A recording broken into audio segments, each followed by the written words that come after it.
میں ہوں میاں جی، پہچانا؟ اور میں نے اسے پہچان لیا، بھلا اسے نہ پہچانتا؟ وہی منحوس آواز۔ میرے ساتھ چلنے والے سنتری اگر غور کرتے تو میرے سر پر بیٹھی مکڑی کو دیکھ سکتے تھے۔ نہیں میاں جی، یہ سسرے ہمیں نہ ہی دیکھ سکتے۔ اب کیا ہے؟ میں نے پوچھا۔ مزہ آ رہا ہے میاں جی کہ نہیں؟ اس کی آواز سنائی دی اور پھر باریک سے ٹمٹماتا ہوا کہا۔ میں بھلا اس بات کا کیا جواب دیتا؟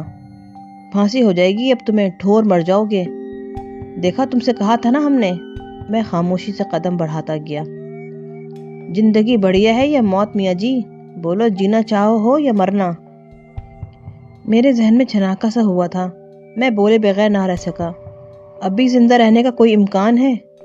کیوں نہ ہے، ہم جو ہیں۔ اب تو کیا کر لے گا؟ اب میری موت کتنی دور ہے؟ میں نے کہا، اور وہ پھر اپنی مکروہ آواز میں ہنسا۔ تم بات تو کرو میاں جی، ہم کیا کر لیں گے یہ تو بعد میں ہی معلوم ہوگا۔ اس نے کہا۔ کیا بات کروں؟ ہمارا کام کرو گے؟ دیکھو میاں جی، تمہارا راستہ کوئی نہ روکے گا، تم وہاں جا سکو ہو جہاں ہمیں جانا ہے۔ آنکھیں بند کر کے چڑھتے چلے جانا پھاگن دوار، اور پھر ہمیں وہاں رکھ دینا، اس کے بعد دیکھنا مزہ زندگی کا۔ مگر وہ پاک مزار ہے اور تو گندا عامل۔ ہے رے، اب بھی پاک نپاک کے چکر میں پڑے ہو، مرضی ہے تمہاری۔ سن کمینے غلیظ سادھو، میرے ساتھ جو ہو چکا ہے وہی اتنا ہے کہ میں دنیا سے بیزار ہو گیا ہوں۔ یقیناً میرے گناہ اتنے ہوں گے کہ میری یہ انتہا ہوئی ہے۔ اب اس آخری وقت میں تیرے سامنے یہ ناپاک اقرار کر کے اپنا ایمان نہیں کھونا چاہتا۔ موت میرے سامنے ہے، اب مجھے کسی اور چیز سے کوئی دلچسپی نہیں، میں تھوکتا ہوں تجھ پر۔ وہ کچھ دیر خاموش رہا، پھر بولا۔ زندہ تو تمہیں رہنا ہے میاں جی، میں سمجھا تھا کہ کس بل نکل گئے ہوں گے، موت کو سامنے دیکھ کر ہوش آ گیا ہوگا، مگر کوئی بات نہیں، میرے پاس بھی وقت ہے اور تمہارے پاس بھی، یہ کام تمہیں کرنا ہوگا، آج نہیں کل، کل نہیں پرسوں، ایسے نہیں چھوڑوں گا میاں جی۔ ایک دفعہ میں مر گئے تو فائدہ، مزہ تو جب ہے بار بار مرو، اس وقت تک مرتے رہو جب تک ہمارا کام کرنے کے لیے تیار نہ ہو جاؤ۔ سنتری چونک چونک کر مجھے دیکھ رہے تھے، وہ سمجھ رہے تھے کہ شاید میں کچھ کہہ رہا ہوں، لیکن میں ان سے مخاطب نہیں تھا۔ آخری الفاظ کے بعد میں خاموش ہو گیا، مگر میری سمجھ میں کچھ نہیں آ رہا تھا۔ بالآخر میں جیل کے پھانسی گھر پہنچ گیا۔ عجیب سی جگہ بنی ہوئی تھی، مجھے سیڑھیاں چڑھائی گئیں، پھر میری آنکھوں پہ کپڑا چڑھایا گیا۔ مجسٹریٹ، جیلر اور ڈاکٹر وغیرہ موجود تھے، عجیب پراسرار ماحول تھا۔ مجھ پر سکوت طاری تھا، پھر میری گردن میں پھندا فٹ کیا گیا، پھر کچھ اور کیا گیا، مجھے اپنے پیروں تلے زمین نکلتی ہوئی محسوس ہوئی، پھر مجھے یوں لگا جیسے کوئی نرم چیز میرے پیروں کے نیچے آ گئی ہو، کسی نے مجھے نیچے گرنے سے روک لیا ہو، پھر ایک دھواں سا میرے اوپر چھا گیا اور دو ہاتھوں نے میری گردن سے پھندا نکال لیا۔ عجیب سا شور سنائی دیا، بھاگ دوڑ ہونے لگی، کسی نادیدہ ہاتھ نے میری کلائی پکڑی اور دوڑنے لگا۔ میں بے اختیار قدم اٹھا رہا تھا، بلکہ یہ کہا جائے تو غلط نہیں ہوگا کہ میں گھسٹ رہا تھا۔ پھر جیل کا دروازہ نظر آیا اور پھر باہر دروازے پہ کھڑے سنتری ادھر ادھر لڑک گئے۔ ان کے ہاتھوں سے بندوقیں گر گئی تھیں۔ کسی نے ذیلی دروازہ کھولا اور مجھے باہر نکال لایا۔ جیل کے دروازے سے کچھ فاصلے پر املی کا ایک درخت نظر آ رہا تھا جو بہت گھنا تھا اور اس کی موٹی موٹی شاخیں دور تک پھیلی ہوئی تھیں۔ مجھے یوں لگا جیسے کسی نے مجھے اٹھا کر ایک موٹی سی شاخ پر بٹھا دیا ہو۔ میرا سانس پھول رہا تھا، حالت خراب ہو رہی تھی۔ پھر اچانک میرے سر سے کوئی چیز لگی، دو پاؤں تھے جو لمبے ہوتے جا رہے تھے، پھر وہ اسی شاخ پہ آ ٹکے جس پر میں بیٹھا ہوا تھا، اور اس کے بعد ایک جسم بھی اس شاخ پر آ گیا۔ یہ کہنا بیکار ہے کہ میں اسے پہچانتا تھا، وہی منحوس چہرہ میرے سامنے تھا اور وہی شیطانی مسکراہٹ اس کے ہونٹوں پر تھی۔ کیسی رہی میاں جی؟ بچ گئے پھانسی سے تم؟ میری قوت گویائی ختم ہو گئی تھی، پورا جسم لرز رہا تھا۔ یہ سب کچھ خواب نہیں تھا، زندگی ختم ہو گئی تھی میری، سب کچھ ہو گیا تھا، پورے حواس کے عالم میں ہوا تھا، مگر میں بچ گیا تھا۔ میں زندہ ہوں، میں زندہ ہوں، اس نے کہا، اور اب آگے تمہیں بچنا ہے میاں جی، پھانسی دینے والے مصیبت میں پڑ گئے ہیں، ساری جیل میں تمہیں ڈھونڈتے پھر رہے ہیں، جاؤ گے ان کے پاس؟ میں خشک ہونٹوں پر زبان پھیر کر رہ گیا۔ اس نے ایک طرف اشارہ کرتے ہوئے کہا، ادھر دیکھو، تمہارے گھر والے تمہاری لاش لینے آئے ہوئے ہیں، سارے کریا کرم کا بندوبست کر لیا ہے انہوں نے۔ سنو میاں جی، کچھ اور نہیں کہیں گے تم سے، ہمیں اتنا کہنا ہے کہ ایک دن تمہیں ہمارا یہ کام کرنا پڑے گا۔ خود آؤ گے چل کر ہمارے پاس، ہم سے رو رو کے کہو گے مہاراج ہم تمہیں پھاگن کے دوار لے چلنے کے لیے تیار ہیں، آؤ ہمارے ساتھ چلو۔ مہاراج ہم تمہیں پھاگن کے دوار لے چلنے کے لیے تیار ہیں، آؤ ہمارے ساتھ چلو۔ جب تک تم ہمارا یہ کام نہ کرو گے ایسے ہی در بدر پھرتے رہو گے، جہاں جاؤ گے مصیبت تمہارے ساتھ ہوگی، جہاں ٹکو گے وہاں والے بھی مصیبت میں پھنس جائیں گے، کوئی تمہیں ساتھ رکھنے کو تیار نہ ہوگا، سب تم سے پناہ مانگیں گے، اور پناہ تمہیں کہاں ملے گی؟ ہمارے پاس آ کے، ہمارا کام کر کے، کیا سمجھے؟ ہمارا کام یہ تھا کہ ہم تمہیں جان بچا کر یہاں تک لے آئے ہیں، روشنی میں نیچے اترے تو دھر لیے جاؤ گے، رات کو اترنا اور گھر چلے جانا، پھر سوچنا، کیا سمجھے؟ وہ اچانک میرے سامنے سے غائب ہو گیا۔ میں پتھرایا ہوا تھا، ہاتھ پاؤں سن تھے، اپنا بدن اپنا لگتا ہی نہیں تھا، اور اب اپنا وجود اپنا تھا بھی کہاں۔ مجھے تو سزائے موت ہو چکی تھی، جیل کی دنیا میں بھی یہ اپنی نوعیت کا پہلا ہی واقعہ ہوگا۔ اس سے پہلے بھلا کہاں ایسا ہوا ہوگا، مگر کچھ احساس تو دوسرے لوگوں کو بھی ہوا ہوگا۔ اب تو سوچا جائے گا کہ میں بے گناہ تھا، کسی پراسرار جال میں پھنسا ہوا تھا۔ اگر ایسا نہ ہوتا تو یہ کیسے ہوتا؟ ضمیر الدین صاحب نے یہ حوالے دیے تھے، مگر وکیل سرکار نے ان باتوں کا خوب مذاق اڑایا تھا۔ ضمیر الدین صاحب کے بارے میں نازیبا جملے ادا کیے گئے تھے۔ اس نے کہا تھا، دوسرا قتل صرف اس لیے کیا گیا تھا کہ جناب والا ملزم خود کو دماغی مریض ظاہر کرنا چاہتا ہے، اس نے صرف اس بات کا یقین دلانے کے لیے ایک انسان کی جان لی، وہ بے رحم اور سفاک ہے، اسے صرف اور صرف موت کی سزا دی جائے۔ ٹھیک ہے وکیل صاحب، اس کا یقین آپ کو ضرور دلاؤں گا، میں نے سوچا۔ دل و دماغ عجیب کیفیت کا شکار تھے، بڑی مضحکہ خیز کیفیت پیدا ہو گئی تھی۔ خوف تھا کہ نیچے اترا تو نہ جانے کیا ہوگا، زندگی کسے پیاری نہیں ہوتی۔ ٹھنڈی سانس لے کر ادھر ادھر دیکھا، جہاں بیچارے ماموں ریاض میرے چھوٹے بھائی اور پڑوس کے مسجد کے پیش امام اور مزید 2 افراد کے ساتھ کھڑے ہوئے تھے۔ ایک لمحے کے لیے دل چاہا کہ درخت سے نیچے کودوں، دوڑتا ہوا ان کے پاس پہنچ جاؤں، انہیں بتاؤں کہ میں زندہ ہوں، مگر ہمت نہ ہو سکی۔ پھر کچھ سپاہی باہر آئے، ماموں صاحب کو بلا کر اندر لے گئے۔ کوئی آدھے گھنٹے بعد ماموں صاحب واپس آئے، عجیب شکل ہو رہی تھی۔ سب واپس چلے گئے، مجھے تو یہ پورا دن یہاں گزارنا تھا۔ حیران و پریشان درخت پر بیٹھا رہا۔ دن کو 12 بجے کے قریب ایک بار پھر میں نے ماموں ریاض کو دیکھا۔ اس وقت والد صاحب، والدہ صاحبہ، بھائی اور بہن بھی ساتھ تھے۔ والدہ کو تو بہت دن کے بعد دیکھا تھا، آنکھوں سے آنسو بہنے لگے تھے، مگر جذبات سے کام نہیں لیا جا سکتا تھا، صبر کیا۔ وہ لوگ اندر گئے، کافی دیر کے بعد باہر آئے اور پھر چلے گئے۔ میرا تمام دن بھوکے پیاسے گزرا تھا۔ پھر جب خوب تاریکی پھیل گئی تو میں نیچے اترا اور تیزی سے ایک طرف چل پڑا۔ گھر کا رخ بھول کر بھی نہیں کر سکتا تھا، جانتا تھا کہ قانون آسانی سے پیچھے نہیں چھوڑے گا، اور پھر سادھو کے الفاظ بھی یاد تھے، گھر والے تو صبر کر ہی لیں گے، مگر میں انہیں اپنی نحوستوں کا شکار نہیں کرنا چاہتا تھا۔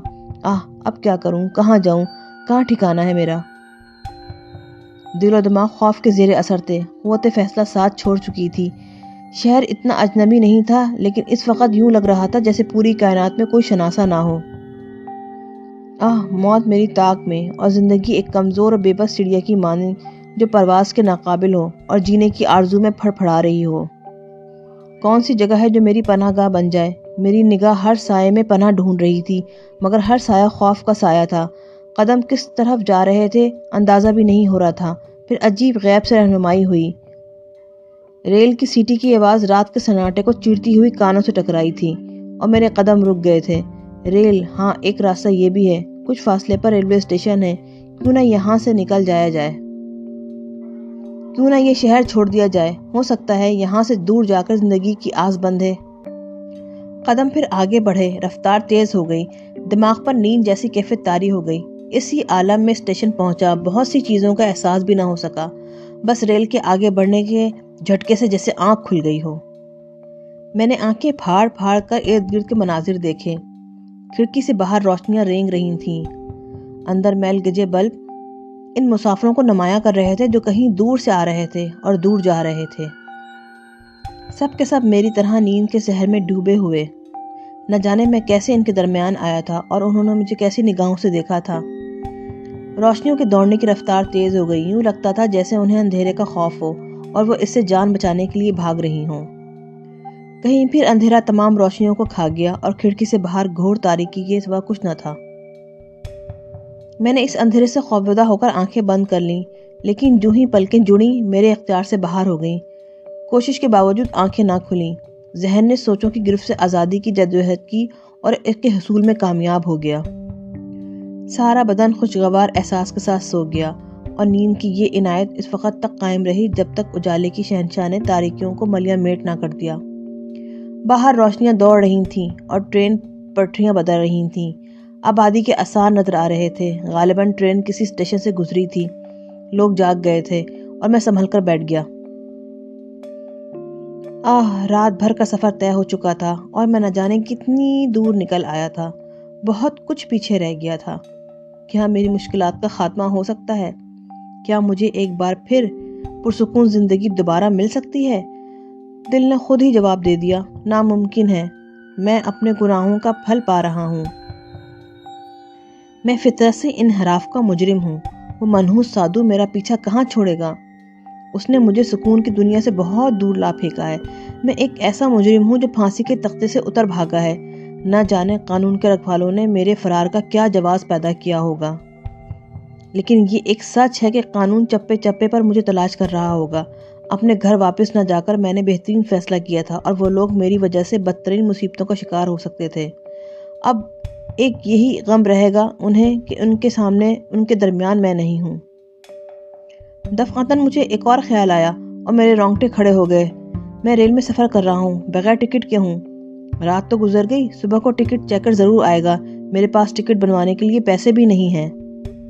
نتیجے میں مجھے پولیس کے حوالے کر دیا جائے گا، اور وہاں بھی یہ انکشاف ہو سکتا ہے کہ میں دراصل ایک مفرور مجرم ہوں۔ پہلے اس انداز میں نے سوچا ہی تھا، مگر اب اس خیال سے دل بیٹھنے لگا تھا۔ اس کا کیا حل ہو سکتا ہے؟ صرف ایک، وہ یہ کہ میں خود ٹرین چھوڑ دوں۔ مگر کیسے؟ چلتی ٹرین سے تو اترا نہیں جا سکتا۔ جلدی کوئی اسٹیشن آ جائے۔ ابھی صحیح طور پہ صبح نہیں ہوئی ہے۔ اسٹیشن سے باہر نکلنے کا موقع مل جائے گا۔ جگہ کوئی بھی ہو، مجھے کیا لینا ہے؟ سر چھپانے کا ٹھکانہ چاہیے۔ امید بھری نگاہوں سے باہر دیکھنے لگا۔ شاید قبولیت کا وقت تھا، دعا فوراً قبول ہو گئی۔ باہر عمارتوں کے آثار نظر آ رہے تھے۔ کچھ دیر کے بعد ٹرین کی رفتار سست ہوتی محسوس ہوئی۔ اسٹیشن آ گیا تھا۔ میں اٹھ کھڑا ہوا، بے صبری سے ٹرین کے رکنے کا انتظار کرنے لگا۔ پھر عامل پور کا بورڈ نظر آیا۔ مجھے اس جگہ کے بارے میں کچھ معلوم نہیں تھا۔ میرے لیے کیا برا تھا؟ جو ہی ٹرین رکی، میں جلدی سے نیچے اتر آیا۔ ابھی پلیٹ فارم پہ قدم رکھے ہی تھے کہ عقب سے کوئی میرے پاس آ گیا۔ مجھے اپنے شانے پہ ایک ہاتھ محسوس ہوا اور میرا رنگ پیلا ہو گیا، اور پھر ایک سرگوشی ابھری۔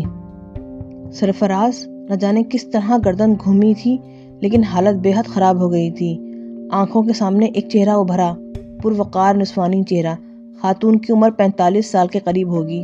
آنکھیں گہری سیاہ اور بڑی بڑی تھیں، رنگ سفید۔ ایک عجیب سا چہرہ تھا جسے میں دیکھتا رہ گیا۔ میری قوت گویائی تو ختم ہو ہی گئی تھی۔ خاتون نے آگے بڑھ کر میری کلائی پکڑی اور بولی، صرف میں تھی سرفراز جسے پورا یقین تھا کہ تم ایک دن ضرور واپس آ جاؤ گے۔ میرے بچے، غلطیاں معاف بھی کر دی جاتی ہیں۔ ابا جان آ رہے ہیں، ہم لوگ انہیں اسٹیشن لینے آئے تھے۔ دیکھو وہ سارے لوگ ابا جان کو اتار رہے ہیں۔ خاتون نے انگلی سے ایک فرسٹ کلاس کمپارٹمنٹ کی طرف اشارہ کرتے ہوئے کہا، پھر بولی، ان میں سے کسی کو بھی پتہ نہیں ہے کہ ہمیں دوہری خوشیاں مل رہی ہیں۔ خاتون کی آواز رند گئی۔ مجھ کمبخت نے ایک بار پھر انہیں اپنے بارے میں کچھ بتانا چاہا، لیکن آواز نہ جانے کہاں گم ہو گئی۔ خاتون پھر بولی، آؤ سرفراز، آؤ، براہ کرم آؤ۔ ابا جان بہت ضعیف ہو گئے ہیں، بہت دن کے بعد آئے ہیں۔ وہ سب تمہیں دیکھیں گے تو حیران رہ جائیں گے۔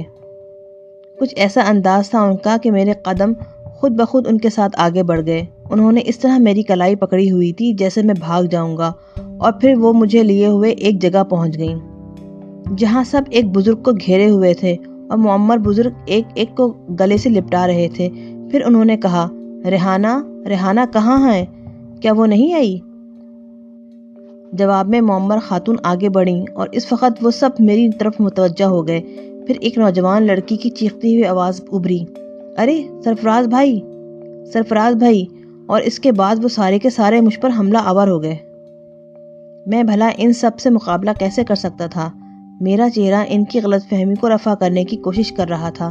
اب بھلا کون سننے والا تھا؟ ایک عجیب سا ہنگامہ بپا ہو گیا۔ معمر بزرگ بھی آگے بڑھے، انہوں نے میرے سامنے کھڑے ہو کر میرا چہرہ غور سے دیکھا، پھر دونوں ہاتھ پھیلا کر مجھے سینے سے لگا لیا۔ تو سرفراز میاں تم آخر آ ہی گئے، بہت ہی اچھا فیصلہ کیا بیٹے، بہت ہی اچھا فیصلہ کیا۔ عقل کھوپڑی سے 2 فٹ اونچی اٹھ چکی تھی۔ کسی کی کوئی بات جو سمجھ میں آ رہی ہو؟ سارے کے سارے ایک ہی سر میں بول رہے تھے۔ معمر خاتون نے ان سب کو روکا اور بولی، یہ اسٹیشن پر ہنگامہ کرنے کی ضرورت نہیں ہے، آؤ گھر چلیں، چلو گھر چلیں۔ مگر یہ سرفراز بھائی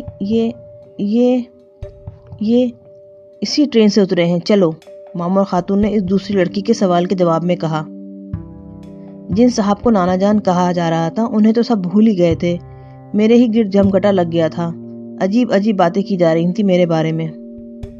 سارے کے سارے مجھے سرفراز سمجھ رہے تھے، نہ جانے کیوں اس قدر شدید غلط فہمی ہوئی تھی، لیکن میرے حق میں فی الوقت یہ بہتر تھا، کیونکہ اس غول میں بآسانی اسٹیشن کے گیٹ سے باہر نکل آیا تھا۔ ٹکٹ چیکر بھی لاپرواہ سا آدمی تھا، اس نے گنتی بھی نہیں کی۔ بہرحال ایک طرح سے مجھے عارضی طور پہ یہ سہارا مل گیا تھا۔ باہر آ کے میں نے معمر خاتون کو اپنے بارے میں کچھ بتانا چاہا، لیکن معمر خاتون نے اب میرا ہاتھ چھوڑ دیا تھا اور ان بزرگ سے باتیں کرنے لگی تھیں جو کہیں سے آئے ہوئے تھے۔ بعد میں نے ان لڑکیوں اور ان کے ساتھ موجود لڑکوں کو سمجھانا چاہا۔ سنیے بھائی صاحب، میں نے ایک نوجوان کو مخاطب کیا اور وہ مسکرا کر مجھے دیکھنے لگا، پھر بولا، آپ سے تو ایسی کشتیاں ہوں گی کہ پٹخنیوں پر پٹخنیاں دی جائیں گی۔ سرفراز بھائی، آپ نے ہم سب کو زندہ درگور کر دیا تھا، آپ سوچ بھی نہیں سکتے تھے کہ ہم لوگوں پر کیا گزر چکی تھی۔ میں کچھ کہنا چاہتا ہوں۔ ارے تو کیا یہی کہیں گے گھر نہیں چلنا؟ سنیے، آپ کو غلط فہمی ہو رہی ہے، میں سرفراز نہیں ہوں، آپ کو بہت بڑی غلط فہمی ہو رہی ہے، بعد میں آپ مجھے مورد الزام ٹھہرائیں گے۔ سنا نادیہ، یہ سرفراز نہیں ہے، ان کی تو ایسی کی تیسی، انہیں تو 10 بار سرفراز بننا پڑے گا۔ چلیے جلدی سے، شرافت سے، ورنہ میں لڑکی بہت بری ہوں۔ اس خوبصورت سی لڑکی نے بے تکلفی سے کہا اور آستینیں چڑھانے لگی۔ سب ہنسنے لگے، میں ٹھنڈی سانس بھر کر خاموش ہو گیا۔ واقعی سرے بازار اپنے آپ کو اس شدت سے تردید کرنا نقصان دہ بھی ہو سکتا تھا۔ بڑی قیمتی گاڑیاں آئی ہوئی تھیں، غول بیابانی ان گاڑیوں میں بھرنے لگا۔ اسی لڑکی نے، جس کا نام نادیہ لیا گیا تھا، ایک نوجوان سے کہا، آپ نے ان کے الفاظ سن لیے، شاکر بھائی ذرا ہوشیار رہیے، خطرہ ہے۔ فکر ہی نہ کریں، 400 میٹر تک تو میں انہیں آگے نکلنے نہیں دوں گا، اس کے بعد بھی آگے یہ دوڑتے رہے تو پھر دیکھا جائے گا۔ جس شخص کو شاکر کے نام سے پکارا گیا تھا اس نے کہا، اور ایک بار پھر سب ہنسنے لگے۔ کوئی میری بات سننے کو تیار نہیں تھا۔ ایسی شدید غلط فہمی ہوئی تھی مجھے کہ میں خود حیران تھا، لیکن اس غلط فہمی سے مجھے کوئی خوشی نہیں ہوئی تھی۔ کوئی دوسرا موقع ہوتا تو اب میں اتنا بھی گیا گزرا نہیں تھا کہ اس غلط فہمی سے لطف اندوز نہ ہوتا، لیکن مجھ پر تو زندگی ہی کٹھن ہو گئی تھی، میں تو مصیبتوں کا مارا تھا۔ بھلا اس ماحول سے، ان الفاظ سے کیا لطف اندوز ہوتا؟ بس دل تھا کہ مارے درد کے پھٹا جا رہا تھا اور ذہن طرح طرح کے خیالات کا شکار ہو رہا تھا۔ گاڑیاں جس عمارت میں داخل ہوئیں اسے دیکھ کر مجھے اندازہ ہو گیا کہ نہایت خوشحال لوگ ہیں اور بہت اچھی حیثیت کے مالک ہیں۔ آہ کاش ان لوگوں سے واقعی میرا کوئی تعلق ہوتا، چاہتا تو جھوٹ بول کر ان کے درمیان اپنے لیے جگہ بنا سکتا تھا، لیکن دل یہ بھی گوارا نہیں کر رہا تھا اور میں جھوٹ بول کر ایک اور گناہ نہیں کرنا چاہتا تھا۔ ویسے ہی زندگی بری طرح گناہوں کے بوجھ سے دبی ہوئی تھی اور اس کا پورا صلہ بھگت رہا تھا۔ یہاں پہنچنے کے بعد تمام لوگ نیچے اتر گئے۔ معمر خاتون معمر بزرگ کے ساتھ نیچے اتر گئی تھیں، لیکن ان کی توجہ ان بزرگ سے زیادہ مجھ پر تھی۔ رکی اور قریب آنے کا انتظار کرنے لگیں۔ لڑکے لڑکیوں کا غول مجھے ان کے پاس لے گیا۔ معمر خاتون نے میرا بازو پکڑتے ہوئے کہا، کیا حلیہ بنایا ہے تم نے اپنا سرفراز؟ زندگی کھونے پر تلے ہوئے تھے، میں جانتی تھی، مجھے یقین تھا کہ تم ایک دن ضرور واپس آؤ گے، لیکن بیٹے بڑائی اس میں ہے، اور پھر شاید تمہیں علم ہو کہ وہ نہ رہے جن سے تمہیں اختلاف پیدا ہو گیا تھا۔ کیا تمہیں علم ہے کہ رحمان صاحب کا انتقال ہو گیا ہے؟ میری گردن بلا وجہ ہی نفی میں ہل گئی تھی۔ ہاں، ہم سب بے سہارا ہو گئے ہیں سرفراز، ہم بے سہارا ہو گئے ہیں، ہمارے سر سے سائبان سرک گیا ہے۔ اور اب معمر خاتون کی آواز گلوگیر ہو گئی۔ معمر بزرگ نے بھی میرے قریب پہنچ کر کہا، چلو سرفراز میاں، تم بے شک بڑے ہو اور اب تمہیں اس خاندان کی سرپرستی کرنی ہے۔